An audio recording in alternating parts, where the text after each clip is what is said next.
नमोस्तोचर श्री आशीष जैन अजयगढ़ पन्ना जिला मध्य प्रदेश से अपनी शंका रख रहे हैं। हम अनछना जल का उपयोग करते हैं तो क्या इसमें हमें मांसाहार का दोष लगता है या नहीं, कृपया समाधान करें। अनछना जल, देखिए जल तो अपने आप में एक इंद्रिय जीव है ही है और उसके सहारे अनेकों त्रस जीव भी रहते हैं। कुछ त्रस जीव ऐसे होते हैं जो हमको दिख जाते हैं जैसे मछली आदि, और कुछ जीव ऐसे हैं जो बहुत ही सूक्ष्म हैं और त्रस हैं, वो हमको दिखाई नहीं देते हैं। तो इस प्रकार से अपन देखेंगे कि यदि अपन पानी को छानते नहीं हैं और छान करके उसे उपयोग में नहीं लेते हैं तो त्रस जीव की यदि उसमें हानि होती है अनछाने पानी में, तो त्रस जीव जो होता है जहाँ से उसमें खून, मांस, हड्डी आदि प्रारंभ हो जाती है। एक इंद्रिय जीव में खून, मांस आदि नहीं होता है। दो इंद्रिय जीव आदि से खून, मांस आदि प्रारंभ हो जाता है। यदि उसमें त्रस जीव रहे अनछन जल में तो नियम से वह अनछने जल में जो त्रस जीव को हानि पहुंची और हमारे शरीर में गए, हमने पिया, तो उसमें मांसाहार का दोष लगेगा।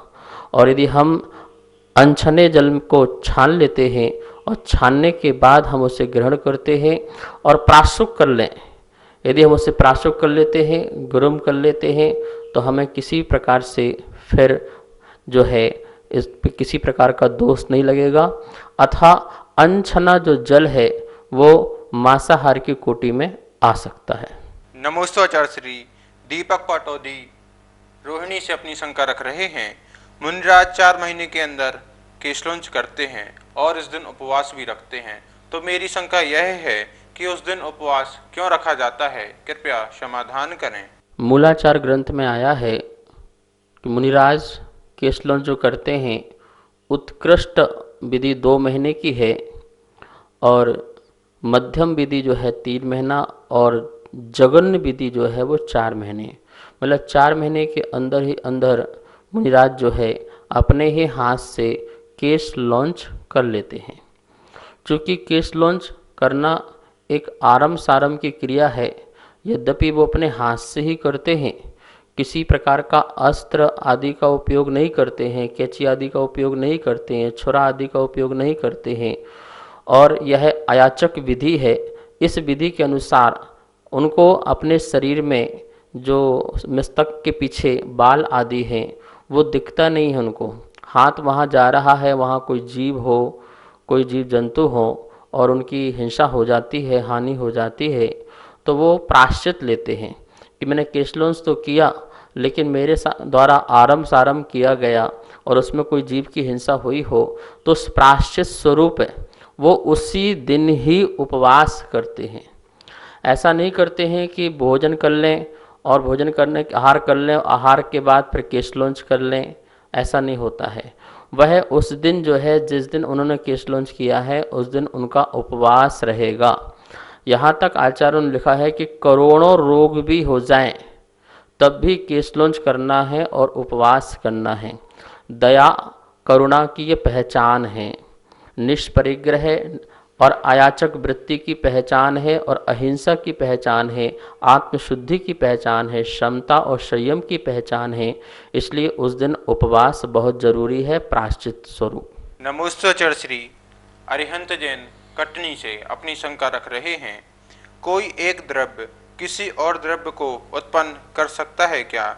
जैसे आजकल वैज्ञानिकों द्वारा कई आविष्कार किए जाते हैं, क्या यह संभव है या नहीं, कृपया समाधान करें। एक द्रव्य से कोई दूसरी द्रव्य को उत्पन्न नहीं किया जा सकता है।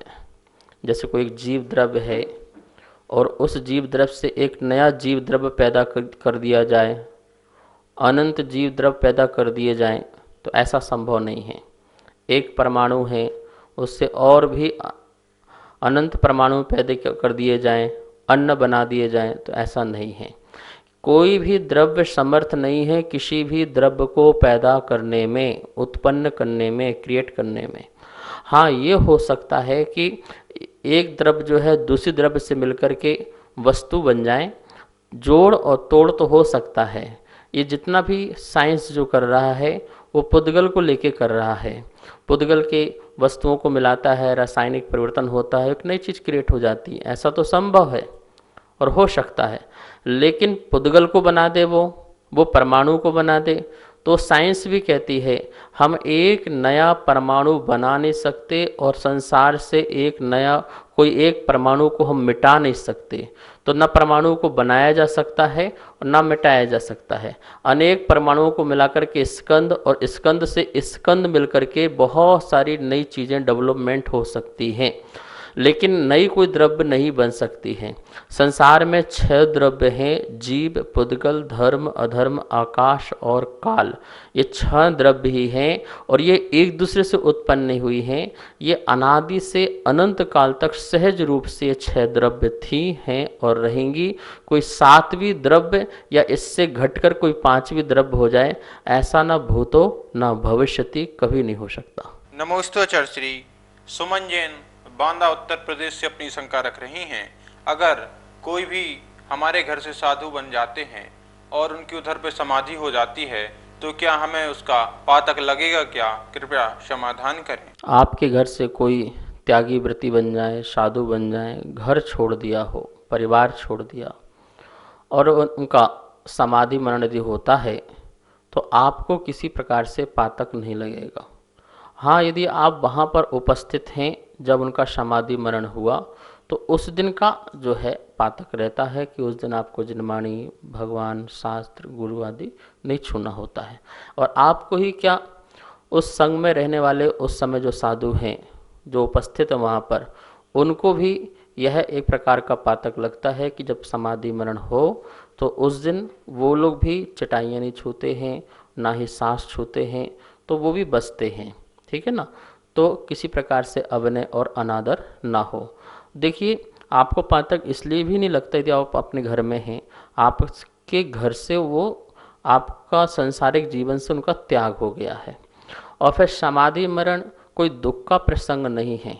समाधि मरण तो एक मृत्यु महोत्सव है। साधु का जो मरण है एक मृत्यु महोत्सव है, एक संलेखना है, एक समाधि है, एक संयम मरण है, पंडित मरण है।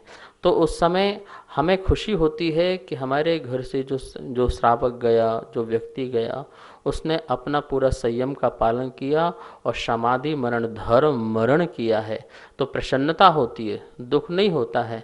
तो किसी प्रकार का पातक आप अपने घर में हैं तो आपको किसी को भी पातक नहीं लगेगा। वहाँ उपस्थित होंगे तो एक दिन का जरूर लगेगा। सभी को सादर जय जिनेंद्र। हम सभी बहुत ही सौभाग्यशाली हैं कि आज भी हम सभी को आगम के अनुसार पूज्य गुरुदेव हम सभी की शंकाओं का समाधान कर रहे हैं।